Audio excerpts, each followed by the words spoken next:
Halo, assalamualaikum warahmatullahi wabarakatuh. Gimana kabarnya hari ini teman-teman? Sebelumnya perkenalkan, nama saya Nabil Zubair dari kelompok 13 Myanmar. Adanya saya di video kali ini yaitu bakal ngebahas sesuatu yang penting banget nih teman-teman buat di kehidupan kampus, yaitu mekanisme pemilihan umum di UNJ.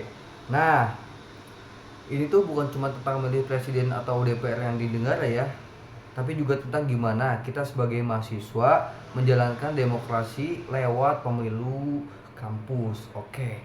Sebelum kita mulai, kita tuh harus tahu tuh pengertian pemilu. Oke. Oke. Secara nasional, pemilu adalah berdasarkan UU nomor 7 tahun 2017, pemilu adalah sarana untuk memilih DPR, DPD, Presiden, DPRD yang dilakukan secara jurdil, seperti alias langsung, umum, bebas, rahasia, jujur, dan adil. Nah, kalau di UNJ sendiri teman-teman, menurut PO nomor 3 tahun 2022 pasal 1 ayat 13, pemilu adalah sarana suksesi Opmawa UNJ. Jadi semacam ajang pergantian kepengurusan secara demokratis yang dijalankan oleh dan untuk mahasiswa UNJ sendiri teman-teman. Oke.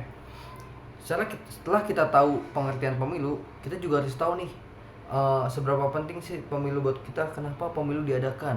Nah, kenapa pemilu diadakan teman-teman? Yang pertama, jawabannya simpel banget. Yang pertama, buat menjalankan aturan organisasi mahasiswa atau OPMAWA. Yang kedua, jadi wujud nyata demokrasi mahasiswa. Dan yang terakhir, dan pastinya buat regenerasi kepengurusan teman-teman. Nah, di UNJ sendiri, pemilu di UNJ itu ada dua teman-teman.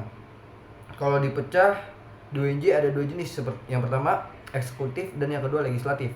Nah, kalau eksekutif itu sendiri, kita tuh bakal milih ketua BEM, BEM UNJ, BEM Prodi, dan BEM Fakultas.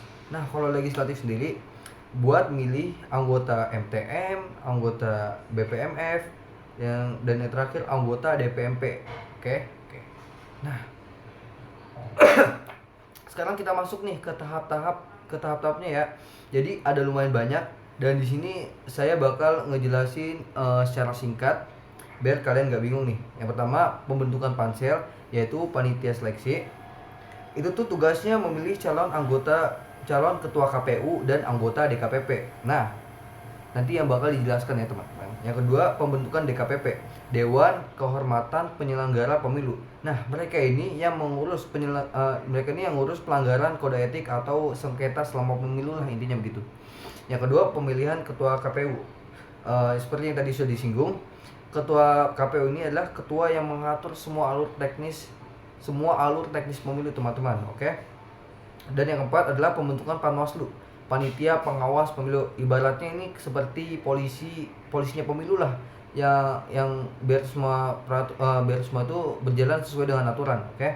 Dan yang terakhir adalah pembentukan KPU-nya itu sendiri. Nah, kalau tadi itu udah pembentukan ketua KPU, nah yang terakhir itu pembentukan KPU-nya itu sendiri teman-teman. Jadi ini kayak panitia utama yang nyelenggarain pemilu baik di tingkat universitas, fakultas, dan prodi teman-teman. Oke. Nah,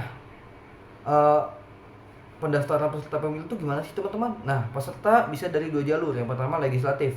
Kalau calon lebih banyak dari kursi yang tersedia, bakal diadakan pemilu. Kalau enggak, langsung ditetapkan. Nah, kalau eksekutif ini, kalau kandidat lebih dari satu, bakal dilanjut ke pemilu. Kalau belum cukup, KPU bisa memperpanjang pendaftaran minimal 3 hari teman-teman. Oke. Lanjut ke alur pendaftaran. Gimana sih alur pendaftarannya?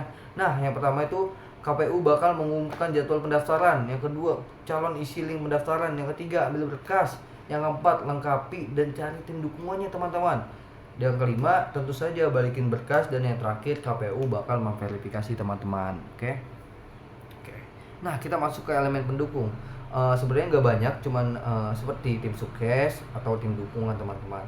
Kita lanjut ke tahapan proses pemilu dari awal sampai akhir. Prosesnya itu kurang lebih kayak gini teman-teman. Pengambilan dan pengembalian pengambilan dan pengembalian berkas. Yang kedua, sidang verifikasi. Yang ketiga, pendataan peserta. Yang keempat, kampanye. Yang kelima, dialog kandidat 1 dan 2. Yang keenam, roadshow ke prodi. Yang ketujuh, masa tenang atau stop kampanye. Yang kedelapan, pemungutan suara. Yang kesembilan, penghitungan suara. Yang 10, masa pengaduan. Dan yang terakhir, penetapan hasil akhir. Nah, elemen pemungutan suara juga ada elemennya teman-teman. Pas hari H ada 2 elemen penting. Yang pertama P3S, yaitu panitia pemungutan dan perhitungan suara, dan yang satunya lagi pemilih, yaitu mahasiswa aktif UNJ yang udah masuk daftar pemilih tetap. Oke, lanjut ke masa tahap pencoblosan. Pas nyoblos jangan lupa bawa identitas seperti KTM atau KRS ya teman-teman, karena itu bakal didata oleh panitia penyelenggaranya. Langkahnya, yang pertama presensi dulu, yang kedua ambil surat suara, yang ketiga masuk bilik suara, yang keempat coblos calon kandidat pilihan kamu, yang kelima masukkan ke kotak suara, dan yang terakhir jangan lupa teman-teman celup jari kita ke tinta, tandanya kita sudah mencoblos teman-teman. Oke.